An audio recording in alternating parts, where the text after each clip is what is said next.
Le 14 février 1794, les 13 pluvieuses que l'on disait à l'époque, 400 personnes furent conduites dans une friche, le bois des bons hommes et le bois du roi.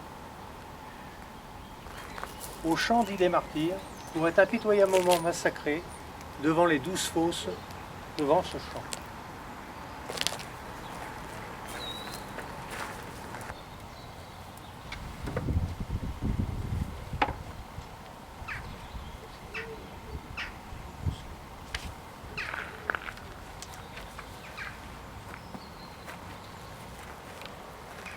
Notez, citoyen Brenan, en cette journée du 13 pluviose, nous allons procéder à l'interrogatoire de 3 personnes détenues depuis 3 mois à la prison du Bon Pasteur à Angers.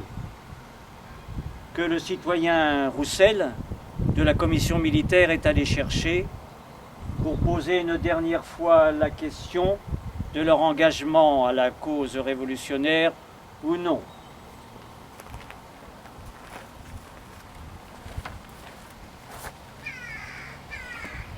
Garde.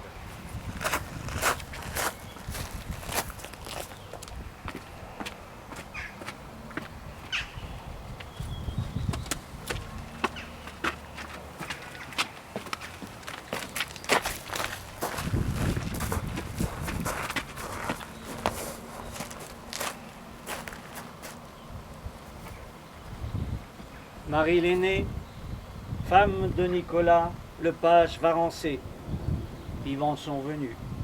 Elle est née à Saumur, âgée de 65 ans, domiciliée à Angers, et arrêtée chez elle par des citoyens il y a 3 mois pour son opinion religieuse et par ses réponses qui font d'elle une fanatique. Tu es une ci-devant ? Non, je suis même d'une basse roture. Allais-tu à la messe des prêtres assermentés ? Non, ce n'était pas mon opinion. Écris, citoyen Brenan, qu'elle n'a jamais pu prendre sur elle d'assister aux offices des prêtres assermentés. As-tu logé des brigands du temps de leur passage à Angers ? Oui, j'en ai logé 3. Et ce sur ordre de la municipalité de ce temps-là, qui était aristocrate. As-tu crié « Vive le roi » ? Non, Garde. Tu devrais bien lui demander où est son mari. Demande-lui. Sais-tu où est ton mari? je crois qu'il est chez lui. J'ai une pétition. Nous y répondrons.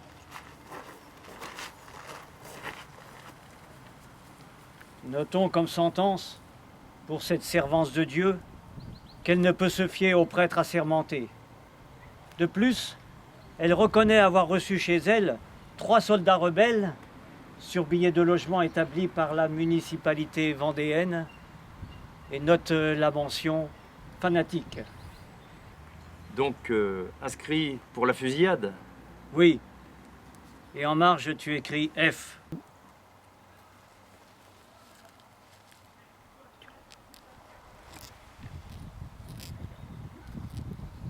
Ah. Garde, faites entrer les 2 responsables sœurs.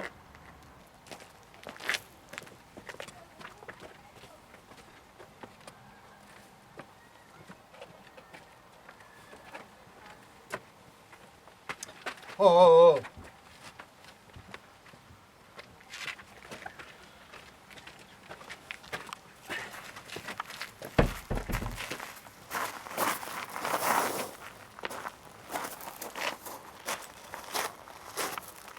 Citoyen Vacheron, vont paraître devant toi Marianne Vaillot et Odile Baumgarten de la congrégation des filles de la charité, qui résistent à toutes les sollicitations qui leur sont faites, ainsi qu'à toutes les menaces. Pendant votre séjour au Bon Pasteur, vous avez eu le temps de réfléchir à ce qui vous attend.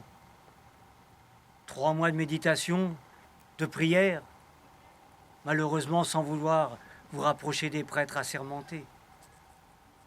Vous chantez sans cesse votre attachement à Dieu et au roi, en repoussant toutes les démarches qui pourraient vous déterminer à échapper à la mort.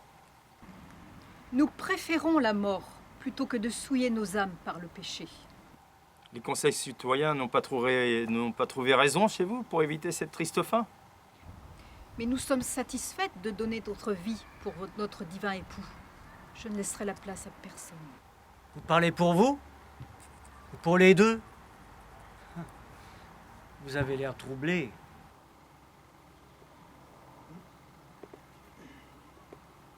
Oui. Non. Sœur Odile, voyons, nous aurons la couronne des martyrs. Elle nous est destinée. Ne la manquons pas. Citoyen garde, faites sortir les deux sœurs. Et notons en marge, F. Attendez, elles s'occupaient de la pharmacie de l'hôpital Saint-Jean. Elles ont rendu de nombreux services à la communauté religieuse, ainsi qu'à la prison du Bon Pasteur. Exact, citoyen Brennan.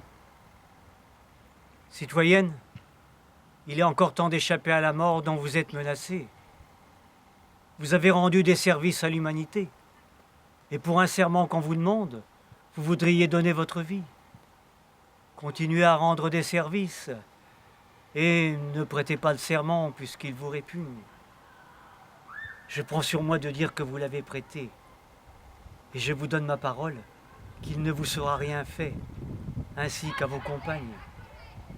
Citoyens, tant en mon nom que celui de ma compagne, non seulement nous ne voulons pas faire le serment dont vous nous parlez, mais nous ne voulons pas passer pour l'avoir fait. Ne nous croyez pas assez lâches. Puisqu'il en est ainsi, conduisez-les directement au champ. F. Confirmé.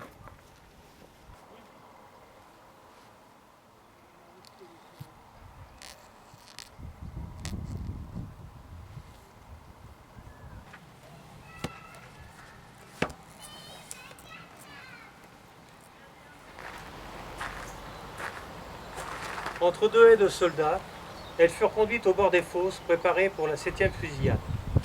Et là, debout, devant la fosse, portées par leur foi, en récitant des psaumes et des cantiques, elles entendirent le commandant donner l'ordre de tirer. Ce fut ainsi que ces deux respectables sœurs terminèrent glorieusement leur vie. Arrêtées début novembre 1993, emprisonnées dans le froid d'un hiver et des conditions d'hygiène déplorables, elles furent fusillées, la 7e fusillade du Champ des Martyrs, 1er février 1794.